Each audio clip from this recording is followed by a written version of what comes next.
अनाथ बेटा। रूपा और शेखर सरिता विहार में रहते हैं। वो अपनी जिंदगी में बेहद खुश होते हैं। दोनों का शौर्य नाम का एक बेटा भी होता है, जिस पर दोनों ही अपनी जान छिड़कते हैं। शेखर, अब तो आप शौर्य को अपनी गोद से नीचे उतार दीजिए, उसके सोने का टाइम हो रहा है। नहीं रूपा, इसे मेरे पास ही रहने दो प्लीज। मैं थोड़ी देर में इसे बिस्तर में सुला दूंगा।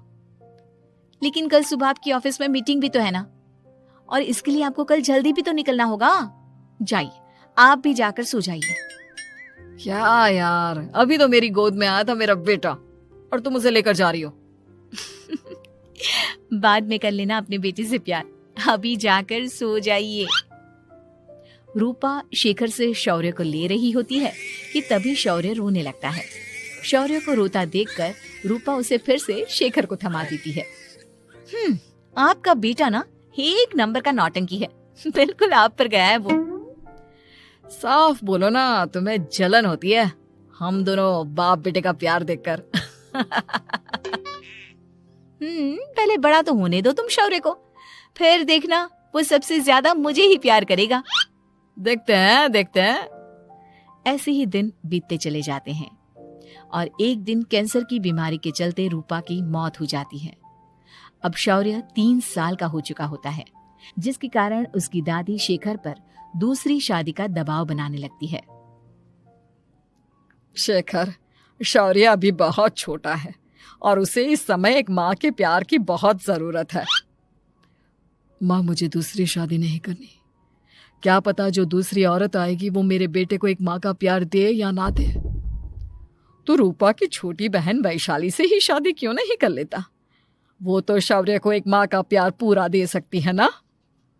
मैंने कहा ना माँ, मुझे दूसरी शादी नहीं करनी, और अपनी ही पत्नी के बहन से तो हरगिज नहीं। ऊपर से अगर रूपा देख रही होगी तो वो क्या सोचेगी? अपने लिए ना सही, लेकिन तुझे शौर्य के लिए तो शादी करनी ही पड़ेगी ना बेटा। शेखर कुछ कहता उससे पहले ही अंजुमन उसे रूपा की कसम दे देती है, जिसके आगे मजबूर होकर शेखर शादी के लिए हामी भर देता है। देखो वैशाली, मैंने तुमसे शादी सिर्फ अपने बच्चे के लिए की है। मैं चाहता हूं कि तुम उसे एक माँ का भरपूर प्यार दो। शौर्य, आपके साथ साथ मेरा भी कुछ लगता है। अगर आप मुझसे शादी नहीं भी करते तब भी मेरा प्यार शौर्य के लिए कभी कम या ज्यादा नहीं होता। शादी के कुछ दिनों बाद ही शेखर की माँ की भी मौत हो जाती है। वैशाली शौर्य को एक माँ से भी बढ़कर प्यार देती है। शौर्य को लेकर वैशाली का यूं निस्वार्थ प्यार देखकर शेखर को भी उससे प्यार हो जाता है और कुछ सालों बाद शेखर और वैशाली का भी लड़का हो जाता है। लेकिन इसके बाद वैशाली का शौर्य को लेकर बर्ताव बदलने लगता है। वैशाली, मैं देख रहा हूँ तुम आजकल शौर्य का जरा भी ध्यान नहीं रख रही हो। मुझे पता नहीं था कि आदित्य के होने के बाद तुम इतना बदल जाओगी। आदित्य मेरा अपना सगा खून है और शौर्य दीदी का, फिर मैं दोनों में अंतर कैसे नहीं करूं? माँ भले ही दोनों की अलग अलग है, लेकिन पिता तो एक है ना। अगर मुझे पहले पता होता कि तुम इतनी जल्दी बदल जाओगी तो मैं कभी तुमसे शादी ही नहीं करता। हाँ, तो किसने कहा था आपसे मुझसे शादी करने के लिए? मैं थोड़ी ना आई थी आपके पास, आपकी माँ ही आई थी मेरे घर आपका रिश्ता लेकर। वैशाली, मुझे तुमसे ऐसी उम्मीद नहीं थी। गुस्से में शेखर अपना पैर पटकता हुआ शौर्य को वहां से लेकर चला जाता है। पापा, मम्मा मुझसे प्यार क्यों नहीं करती? क्या मैं उनका सगा बेटा नहीं हूँ इसलिए मुझसे प्यार नहीं करती? मम्मा नहीं करती तो क्या हुआ बेटा, पापा तो करते हैं ना आपसे प्यार। कुछ दिनों के बाद, आज तुझे खाना पीना कुछ नहीं मिलेगा, चल चुपचाप से अपने रूम में जाकर सो जा। माँ, अब भाई को खाना क्यों नहीं दे रही हो? बेटा तू आराम से खाना खा, इस नालायक की चिंता मत कर। एक दिन खाना नहीं खाएगा तो मर नहीं जाएगा ये। अगर भैया नहीं खाएंगे तो मैं भी नहीं खाऊंगा। तू अपने भाई का भक्त क्यों बन रहा है? ये तेरा सौतेला भाई है, सगा नहीं जो तू लक्ष्मण बन रहा है। माँ, आपको इतना भी नहीं मालूम? श्री राम और लक्ष्मण सगे भाई नहीं थे। श्री राम माता कौशल्या और लक्ष्मण माता सुमित्रा की कोख से जन्मे थे। दोनों के सिर्फ पिता एक थे, लेकिन माँ अलग थी। मुझे ज्यादा ज्ञान देने की जरूरत नहीं है, ये सतयुग और त्रेता युग नहीं है, समझे? आया बड़ा भाई का चमचा। इतना कहकर वैशाली वहां से चली जाती है। जिसके कुछ टाइम बाद शिखर वहां आता है और आदित्य उसे सारी बात बताता है। मुझे माफ कर दो शौर्य, तुम्हारी माँ के जाने के बाद मुझे दूसरी शादी का फैसला करना ही नहीं चाहिए था। अगर मैं दूसरी शादी नहीं करता तो शायद आज तुम्हारी ये हालत ना होती। नहीं पापा, अगर आप शादी नहीं करते तो मुझे आदित्य जैसा छोटा भाई कभी नहीं मिलता। थैंक यू मुझे इतना अच्छा भाई देने के लिए। तुम दोनों हमेशा ऐसे ही साथ रहना, फिर कोई भी तुम दोनों का कुछ नहीं बिगाड़ पाएगा। चलो मैं तुम दोनों को आइसक्रीम खिला कर लाता हूँ, बहुत भूख लग रही है ना। शिखर शौर्य और आदित्य को आइसक्रीम दिलाने लेकर जाता है। वो दोनों को पार्क में खड़ा करके आइसक्रीम लेने जा ही रहा होता है, तभी तेज रफ्तार से आती हुई एक गाड़ी उसे कुचल देती है और उसी पल शेखर की मौत हो जाती है, जिसके बाद शौर्य की जिंदगी नर्क से भी बदतर हो जाती है। सुन रहे चिरकुट, इस घर के किसी भी सामान को मेरी मर्जी के बगैर हाथ मत लगाना। इन सब पर अब तेरा कोई हक नहीं है, समझा? ठीक है माँ, मैं आपकी इजाजत के बगैर किसी चीज को हाथ नहीं लगाऊंगा। चल जाकर अब पूरे घर की सफाई कर। महज 7 साल का शौर्य वैशाली के कहने पर अपने नन्हे नन्हे हाथों से पूरे घर की सफाई करने लगता है। ऐसे ही दिन बीतने लगते हैं, लेकिन मासी से माँ बनी वैशाली को उस मासूम से बच्चे पर जरा भी तरस नहीं आता। क्यों शौर्य, ये घर में इतनी गंदगी कैसे हो रही है? ढंग से सफाई नहीं की है क्या तूने? माँ मैंने तो अच्छे से सफाई की थी, लेकिन आदित्य बार बार इधर उधर चलकर गंदा कर देता है। अच्छा, खुद से एक काम ढंग से नहीं होता और अपनी गलतियों का जिम्मेदार मेरे बेटे को ठहराता है। इतना कहकर वैशाली बांस का डंडा उठाकर शौर्य को जोर जोर से मारने लगती है। तभी वहां वैशाली के मायके वाले भी आ जाते हैं और उसकी सारी करतूतें देख लेते हैं। माँ मैं ऐसा क्या करूं जिससे आप मुझे भी आदित्य के जितना प्यार करोगी?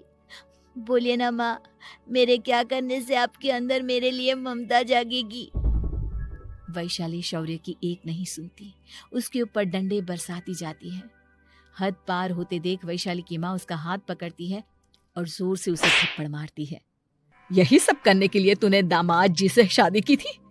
हमने सपने में भी तुझसे ऐसी हरकत की उम्मीद नहीं की थी। तू माँ नहीं, माँ के नाम पर एक धब्बा है। बस कीजिए माँ, आदित्य के इस दुनिया में आने से पहले मैंने इसे बहुत प्यार किया था, लेकिन अब जब मेरी खुद की औलाद है तो मैं किसी और के बच्चे से प्यार क्यों करूं? अरे नालायक औरत, जिसे तू किसी और का बच्चा कह रही है वो तेरी खुद की सगी बहन का बच्चा है। बहन है तो क्या हुआ, मेरे अपने बच्चे से बढ़कर तो नहीं हो सकता ना ये कभी। अगर यही बात थी तो तू हमें पहले बता देती, हम शौर्य को अपने साथ ले जाते। उसे इस तरह प्रताड़ित करने की क्या जरूरत थी? अगर आपको लेकर जाना है ना तो ले जाइए इसे, मैं नहीं रोकूंगी। नहीं माँ, मुझे कहीं नहीं जाना, मुझे आपके साथ ही रहना है। मैं तेरी कोई माँ बाबा नहीं हूँ, तेरी माँ मर चुकी है, समझा? अब निकल जा मेरे घर से। माँ अब बहुत गंदी हो, मुझे भी नहीं रहना आपके साथ, मैं भी भाई के साथ ही जाऊंगा। अरे तू क्यों जाएगा, तू तो मेरा सगा बेटा है, जाने दे इसे। हम यहाँ ऐश से रहेंगे, तुम्हारे पापा बहुत सारी जमीन जायदाद छोड़ गए हैं तुम्हारे लिए। नहीं माँ, मुझे भाई के साथ जाना है। आप अच्छी नहीं हो, आप बहुत बुरी हो, आप भाई को बहुत परेशान करती हो।